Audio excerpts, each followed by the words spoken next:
Burari deaths. 1 जुलाई 2018 की सुबह बुराड़ी में रहने वाले एक 79 इयर्स के सीनियर सिटीजन गुरचरण सिंह रोज की तरह अपनी मॉर्निंग वॉक के लिए तैयार हो रहे थे। वो अपने घर से निकले और वॉक करते करते अपने मोहल्ले के ग्रोसरी स्टोर तक आ गए। वैसे तो वो स्टोर रोज सुबह शार्प 6 बजे खुल जाया करता था, मगर आज की सुबह कुछ अलग थी। दूध और ब्रेड की डिलीवरीज आ चुकी थी, मगर शटर बंद होने की वजह से सारा सामान दुकान के बाहर ही पड़ा था।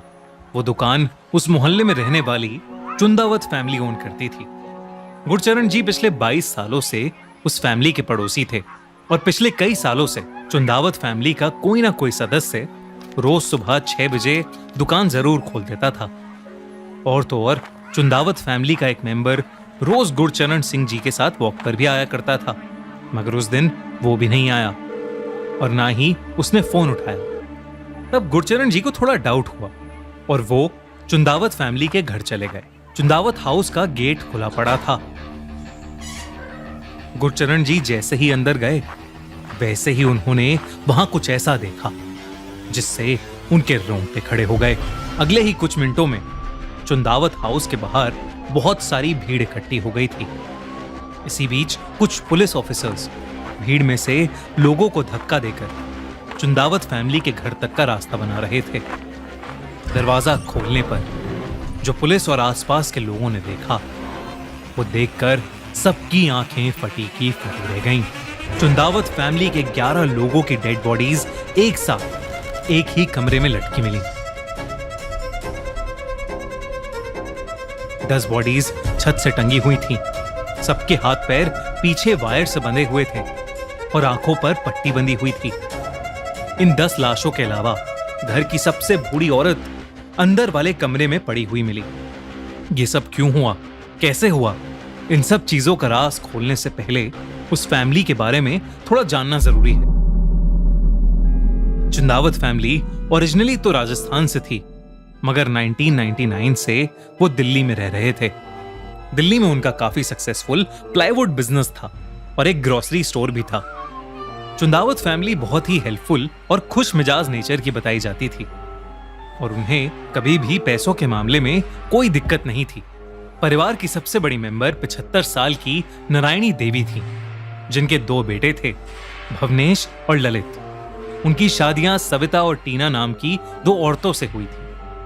नारायणी देवी के पति की डेथ 2007 में ही लंग्स की किसी बीमारी के कारण हो चुकी थी और वो वक्त पूरी फैमिली के लिए बहुत मुश्किल था। नारायणी देवी की एक बेटी भी थी जिसका नाम था प्रतिभा। इन तीनों के आगे बच्चे भी थे। प्रतिभा की बेटी प्रियंका, भवनेश की बड़ी बेटी नीतू, छोटी बेटी मेनका और एक बेटा ध्रुव, और ललित का एक बेटा था शिवम। चुंदावत फैमिली की 3 जनरेशंस एक ही घर में पिछले 22 साल से रह रही थीं और एक दिन अचानक पूरा परिवार अपने ही घर में मरा हुआ पाया गया। जब पुलिस ने उनके पूरे घर की छानबीन की तो वहां बहुत सारी डायरीज मिली जिनमें किसी विधि के निर्देश लिखे हुए थे। उन्हीं निर्देशों को फॉलो करते हुए चुंदावत फैमिली पिछले 10 सालों से जी रही थी। उन डायरीज में ऐसी भी बातें थीं जो किसी अलग और अननोन शक्ति की तरफ इशारा कर रही थीं। मगर ये सब शुरू कहां से हुआ? पड़ोसियों से बात करने पर धीरे धीरे पता चलता गया कि पूरी घटना ललित चुंदावत के इर्द गिर्द घूम रही थी। 45 साल का ललित पूरी चुंदावत फैमिली में सबसे ज्यादा घुलने मिलने वाला आदमी था, पर 2004 में एक छोटे से एक्सीडेंट की वजह से ललित को ऐसा शौक लगा कि उसने ठीक से बोलना ही बंद कर दिया था। उसके बाद 2007 में ललित के पापा की डेथ के बाद धीरे धीरे ललित के हाव भाव बिल्कुल बदलने लगे। उसके पापा के अंतिम संस्कार के समय उनकी आत्मा की शांति के लिए चुंदावत फैमिली ने घर पर 10 दिन के लिए एक पाठ रखवाया था।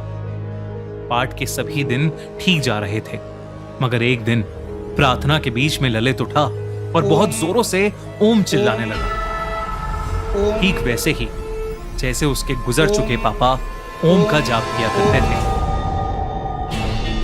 जब पाठ के बीच में एक पड़ोसी ने ललित से पूछा कि आखिर उसे क्या हुआ, तो ललित ने बताया कि उसके मरे हुए पापा उसके सपने में आए हैं और वो कह रहे हैं कि वो बहुत जल्द वापस आ जाएंगे। उस दिन के बाद से हर रोज चुंदावत फैमिली के घर में रात 9 बजे से कीर्तन होना शुरू हो गया था, जिसमें कभी कभी पड़ोसी भी शामिल होते थे। 9:30 बजे तक घर के सभी लोग कहने लग जाते थे कि डैडी के आने का टाइम हो गया है। ललित के फोन से पुलिस को पता लगा कि उसका भूत और आत्मा जैसे टॉपिक्स में बहुत इंटरेस्ट था। वो रोज इंटरनेट पर पैरानॉर्मल शोज देखने लगा था और अक्सर वो कब्रिस्तान में जाया करता था। घर में रोज चल रही पूजा के बाद उन सभी का लाइफस्टाइल बदलने लगा। शराब और नॉन वेजिटेरियन खाना बंद हो गया और सब वेजिटेरियन बन गए। पूरी फैमिली डायरीज में लिखे इंस्ट्रक्शंस और रूटीन्स को स्ट्रिक्टली फॉलो करने लगी थी। उन सभी डायरीज में से एक डायरी में साफ साफ लिखा था कि उन सबके लटक जाने के बाद एक सुपर नेचुरल फोर्स उनके घर में आएगी और उन्हें मरने नहीं देगी, बल्कि उन्हें मोक्ष देगी। मोक्ष हिंदू रिलीजन का एक कॉन्सेप्ट है जिसमें यह कहा गया है कि अगर इंसान पूरी जिंदगी अच्छे काम करे और भगवान की तरफ मन लगाए तो वो साइकिल ऑफ बर्थ और डेथ से फ्री हो जाता है।